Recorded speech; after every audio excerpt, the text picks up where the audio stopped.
Hi friends, வணக்கம் and welcome to ருசிபோமா. இன்னைக்கு தீபாவளி சீரீஸ்ல எபிசோட் 2ல கலகலான்னு சொல்லக்கூடிய மைதா பிஸ்கட் தாங்க செஞ்சு காட்ட போறேன். இனிப்பு காரம் ரெண்டுமே இந்த வீடியோல வரும். கண்டிப்பா செக் பண்ணி பாருங்க. நம்ம சேனல் புதுசா பாக்குறீங்க அப்படின்னா மறந்துடாம சப்ஸ்கிரைப் பண்ணி பெல் ஐக்கான் பிரஸ் பண்ணி பாத்தீங்க அப்படின்னா தான் உங்களுக்கு நோட்டிபிகேஷன்ல உடனே வரும். இனிப்பு காரம் ரெண்டுமே ரொம்ப ரொம்ப சிம்பிள். 90s கிட்ஸா இருந்தீங்க அப்படின்னா நீங்க இதுக்கு என்ன பேர் சொல்வீங்கன்னு சொல்லுங்க. ரொம்ப சிம்பிள், கிட்ஸுக்குலாம் ரொம்பவே பிடிக்கும். வாங்க அளவுகளோட எப்படி செய்யறதுங்கிறத டீடைல்டா எக்ஸ்பிளைன் பண்றேன். ஃபர்ஸ்ட் இனிப்புக்கு அளவு பார்த்துடலாம். 1 கப் அளவுக்கு மைதா எடுத்திருக்கேன். 1 கப்னா 1/4 கிலோ மைதா மாவு இருக்கும். நல்லா சலிச்சுட்டு எடுத்து வச்சிருக்கேன். 1/4 கிலோ மைதா எடுத்தீங்க அப்படின்னா 100 கிராம் சர்க்கரையை எடுத்து நல்லா பவுடர் பண்ணி எடுத்து வச்சுக்கோங்க. அவ்வளோதாங்க அளவு. 1 கப் அளவுக்கு தண்ணி எடுத்துக்கலாம். மாவு பிசைறதுக்கு ஒரு அகலமான பாத்திரம் எடுத்துக்கோங்க. அரிக்கிறதுக்கு ஒரு அரிகரண்டி வேணும். இவ்வளோதான் இதுக்கு தேவையான பொருள். இது கூடவே நல்லா எண்ணெய் வேணும். ரீஃபைண்ட் ஆயில் எது வேணாலும் நீங்கள் யூஸ் பண்ணிக்கலாம். 1/4 கப்பு மைதாவை நல்லா சலிச்சுட்டு ஆட் பண்ணிக்கோங்க. இது கூட 100 கிராம் அளவுக்கு சர்க்கரை நல்லா பவுடர் பண்ணி ஆட் பண்ணிக்கோங்க. ஒரு பிஞ்ச் அளவுக்கு நீங்க சால்ட் ஆட் பண்ணிக்கோங்க, அந்த ஃப்ளேவர் என்ஹான்ஸ் பண்றதுக்காக. நல்லா மிக்ஸ் பண்ணி விட்டுக்கலாம். உங்க வீட்ல எல்லாம் இந்த கலகலா ரெசிபி செய்வீங்களான்னு சொல்லுங்க. செய்யாம இருந்தீங்க அப்படின்னா கண்டிப்பா செஞ்சு பாருங்க. ரொம்ப சிம்பிளா இருக்கும், டேஸ்டாவும் இருக்கும். குழந்தைங்க இருக்க வீட்டுல கண்டிப்பா இதெல்லாம் செஞ்சு கொடுத்துருப்பாங்க. நல்லா சூடான எண்ணெய் ஒரு கரண்டி அளவுக்கு நம்ம ஊற்றிக்கலாம். நம்ம ஆஸ் யூஷுவல் கோதுமை மாவு பிசைகிற மாதிரி தான் பிசைய போகிறோம். கொஞ்சம் சூடு ஓரளவுக்கு ஆறுனதுக்கு அப்புறமா நல்லா எல்லா பக்கமும் கலந்து கொடுத்துருங்க.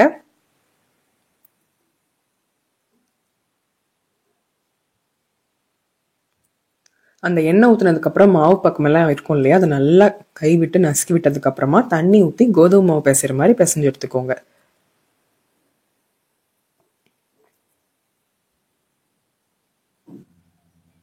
என்னோட பையனுக்கு இந்த ரெசிபி ரொம்ப பிடிக்குங்க. இனிப்பு மட்டும் இல்லை, அவனுக்கு காரமும் விரும்பி சாப்பிடுவான். நான் மகிழனுக்காக கொஞ்சம் காரம் கம்மியாக தான் போட்டு செஞ்சுருந்தேன். நல்லா காரம் விரும்பி சாப்பிட்றவங்களா இருந்தீங்க அப்படின்னா உங்கள் காரத்துக்கு தகுந்த மாதிரி நீங்கள் அட்ஜஸ்ட் பண்ணிக்கோங்க. இனிப்பு வந்து நான் 100 கிராம் போட்டேன். நீங்கள் 100 கிராம் 150 கிராம் அது உங்கள் டேஸ்ட்டுக்கு தகுந்த மாதிரி நீங்கள் போட்டுக்கோங்க. நல்லா சூப்பராக மாவு அழுத்தி பிசைஞ்சாச்சு. மற்றபடி நம்ம எண்ணெயெல்லாம் ஊற்ற மாட்டோம். அந்த சூடான எண்ணெய் ஊற்றி பிசைகிறது தான். நல்லா ஒன்று போல் திரண்டுருச்சு. இது வந்து ஒரு 10 மினிட்ஸ் நம்ம ரெஸ்ட் கொடுத்துடலாம். ஒரு மூடி போட்டு வச்சிருங்க.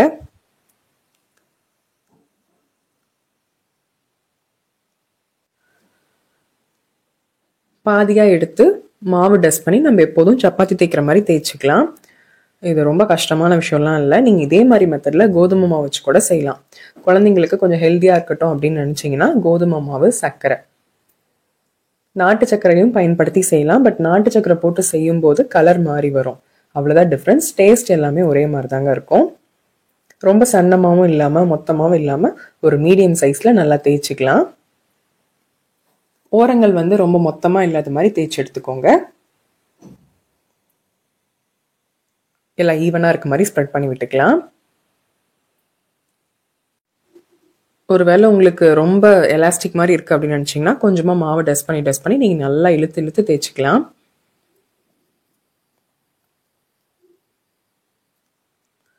இதே போல் தேய்ச்சிக்கோங்க.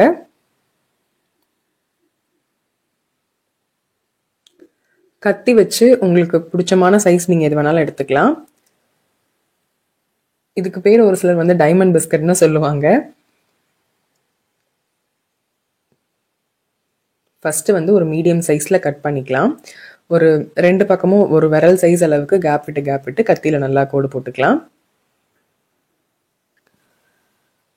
கத்தி எல்லார் வீட்லேயும் இருக்குங்க. இல்லை இந்த ஷேப்பர்லாம் இருக்கு இல்லையா, அதெல்லாம் வச்சுருந்தீங்க அப்படின்னா குழந்தைங்க விரும்பி சாப்பிட்ற மாதிரி இந்த விதவிதமான ஷேப்லாம் இருக்குல்ல, அதெல்லாம் கூட நீங்கள் கட் பண்ணி போடலாம். ரொம்பவே நல்லாயிருக்கும். எல்லார் வீட்லேயும் கத்தி இருக்கும். அதுவும் இல்லாமல் இது பேரே டைமண்ட் பிஸ்கட் தான். ஸோ நான் வந்து டைமண்ட் ஷேப்பில் கட் பண்ணிக்கிறேன். உங்களுக்கு பிடிச்சமான எந்த ஷேப்பில் வேணாலும் நீங்கள் கட் பண்ணிக்கலாம். ரொம்ப மொத்தமாக தேய்ச்சிட்டிங்க அப்படின்னாலும் குக் ஆகிறதுக்கு ரொம்ப நேரம் எடுத்துக்கும். நாம் இந்த மாதிரி மாவு தேய்ச்சதுக்கப்புறமா கட் பண்ண ஆரம்பிக்கும் போது அடுப்பை வந்து நல்லா ஹை ஃப்ளேமில் வச்சுக்கோங்க. இது நம்ம கட் பண்ணதுக்கப்புறமா நல்லா எண்ணெய் காஞ்சதுக்கப்புறம் நீங்கள் அடுப்பை கம்ப்ளீட்டாக லோ ஃப்ளேமில் தான் வச்சிடணும். இதெல்லாம் நம்ம எண்ணெயில் போடும்போது அடுப்பு வந்து லோ ஃப்ளேம்லேயே இருக்கட்டும். இது வந்து ஸ்லோவாக தாங்க குக் ஆகும். மைதாங்கிறனால வேகிறதுக்கு கொஞ்சம் டைம் எடுக்கும். நீங்கள் அடுப்பை வேகமாக வச்சுட்டு போட்டிங்க அப்படின்னாலும் வெளியில தான் கலர் மாறுமே தவிர்த்து உள்ளே வேகாது. ஃபஸ்ட்டு நம்ம போடும்போது எல்லாம் ஒன்றோட ஒன்று ஒட்டியிருக்க மாதிரி இருக்கும். அதுக்கப்புறம் அந்த எண்ணெயோட ஹீட் படப்பட ஒன்று ஒன்றா பிரிஞ்சு வந்துடும். ஸோ பயப்பட தேவையில்லை. பேச்சுலர்ஸ் பிகினர்ஸ் எண்ணெயில் போடும்போது பார்த்து போடுங்க. ஒன்று ஒன்றா போடணுங்கிறதெல்லாம் இல்லை, நான் உங்ககிட்ட காட்டுறதுக்காக அப்படி போடுறேன். அப்படியே கூட நம்ம எடுத்து போட்டுக்கலாம். இந்த ஹீட் படப்பட தனித்தனியாக வந்துடும்.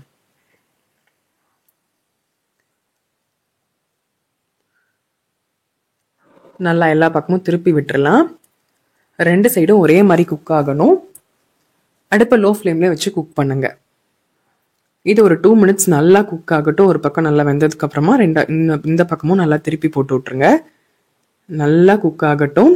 இது நம்ம நல்லா பொரிச்செடுக்கும் போதே வாசம் கமகமன்னு இருக்கும். ஒரு பக்கம் நல்லா குக் ஆயிடுச்சு. இப்போ 2 பக்கமும் நல்லா குக் பண்ணிக்கலாம். 2 பக்கமும் ஈவனாக குக் ஆகட்டும். லோ ஃப்ளேம்லேயே இருக்கட்டும்ங்க. இது வந்து ஒரு 3 மினிட்ஸ் ஆகும் குக் ஆகிறதுக்கு. நல்லா ஒரு கோல்டன் கலர் வர வரைக்கும் நல்லா நம்ம குக் பண்ணிக்கலாம்.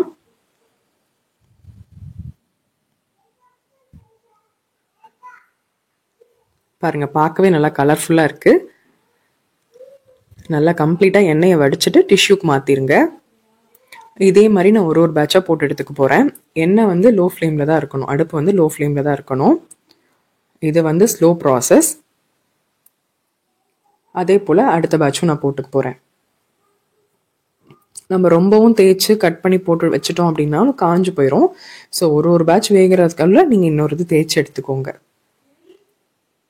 எண்ணெயில் போடும்போது பார்த்து போடுங்க. அது ஹீட் படப்பட தனித்தனியாக வந்துடும். 2 பக்கமும் ஈவனாக குக் ஆகட்டும்.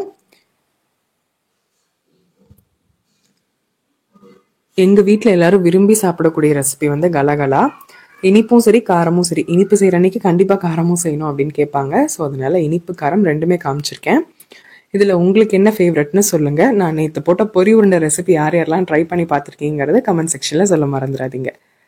நல்லா கிறிஸ்பியாக இருக்குங்க. சூடாக இருக்கும்போது வதக்குன்னு இருக்க மாதிரி இருக்கும். கொஞ்சம் ஆறுனதுக்கப்புறம் நல்லா மொறுன்னு இருக்கும். ட்ரை பண்ணி பாருங்கள். இப்போ காரம் எப்படி செய்கிறதுங்கிறத பார்த்துடலாம். அதே மிக்சிங் பவுல் தாங்க.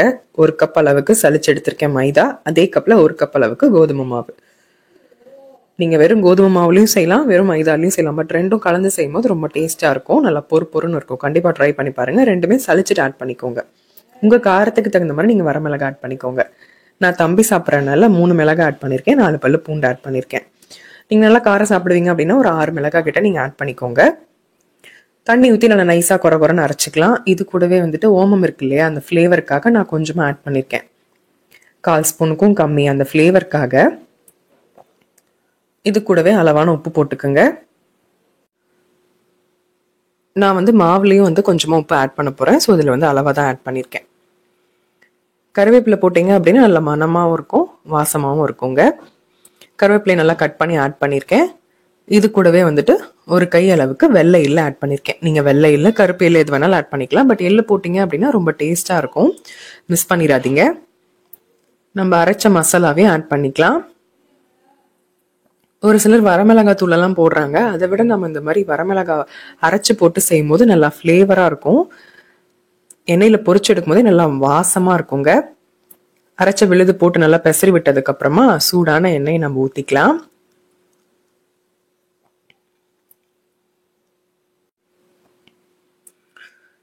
நல்லா மாவோட மிக்ஸ் பண்ணி விட்டுருங்க.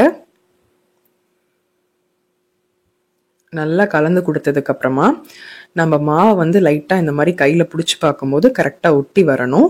இதுதான் கரெக்டான கன்சிஸ்டன்சி. நம்ம இந்த மாதிரி பண்ணும்போது ரொம்ப நல்லா சாஃப்டாக இருக்கும். நீங்கள் என்னதான் ஊற்றணுங்கிறது இல்லை, நெய் கூட ஊற்றிக்கலாம். நெய் வெண்ணெய் எது வேணாலும் ஊற்றிக்கோங்க. தண்ணி ஒட்டுக்கா ஊற்றாம கொஞ்சம் கொஞ்சமாக தண்ணி ஊற்றி நல்லா மாவு பிசைக்கலாம். சப்பாத்தி மாவு பக்குவத்துக்கு பிசைஞ்சிக்கலாம். நான் இனிப்புக்கு சொன்ன அதே மெத்தட் தான் காரத்துக்கும். பட் காரத்துக்கு நம்ம இந்த மாதிரிலாம் ஃப்ளேவர்ஸ் ஆட் பண்ணும்போது ரொம்ப டேஸ்ட்டாக இருக்கும். ஒரு 5 மினிட்ஸ் நல்லா மாவு பிசைஞ்சதுக்கு அப்புறமா ரெஸ்ட் கொடுத்துடலாம். ஒரு மூடி போட்டு வச்சிருங்க.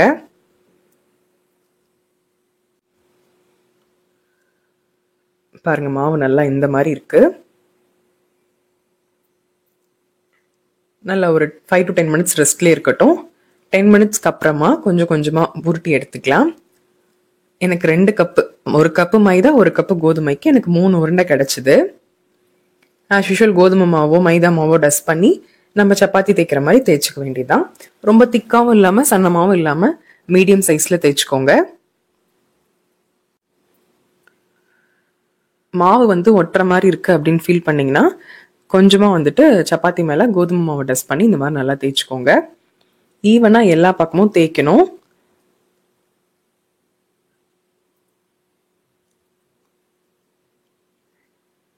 ரொம்ப நேரம் ஊறணுங்கிறதெல்லாம் இல்லைங்க. ஜஸ்ட் ஒரு 5 minutes ஊறினாலே போதும். இந்த மாவு வந்து நல்லா ஒன்னா மிக்ஸ் ஆகணும், அதுக்காக தான். ஈவனா எல்லா பக்கமும் தேய்ச்சாச்சு. இப்ப கத்தி வச்சு நம்ம இனிப்புக்கு செஞ்ச மாதிரியே கட் பண்ணிக்கலாம். இதுல வந்து நீங்க மைதா மட்டுமே கூட போட்டு செய்யலாம், கோதுமை மட்டுமே போட்டு செய்யலாம். பட் கோதுமை மைதா ரெண்டுமே நம்ம மிக்ஸ் பண்ணி போடும்போது ரொம்ப நல்லா இருக்கும். இது வேகும் போதே வாசம் சூப்பரா இருக்குங்க. ஒன்னொன்னா கட் பண்ணிக்கலாம். இந்த டைமண்ட் ஷேப்ல கட் பண்ணிக்கிட்டீங்க அப்படின்னாலே போதும். டைமண்ட் பிஸ்கட்னு சொல்லுவாங்க இல்லையா, நல்லா சூப்பராக எண்ணெயில் பொரிச்சு எடுத்துட வேண்டியதான். இனிப்பை விட காரம் நல்ல டேஸ்ட்டாக இருக்கும், நல்லா வாசமாகவும் இருக்கும். உங்களுக்கு இனிப்பு பிடிக்குமா காரம் பிடிக்குமான்னு கண்டிப்பாக கமெண்ட்ஸ் பண்ணுங்கள்.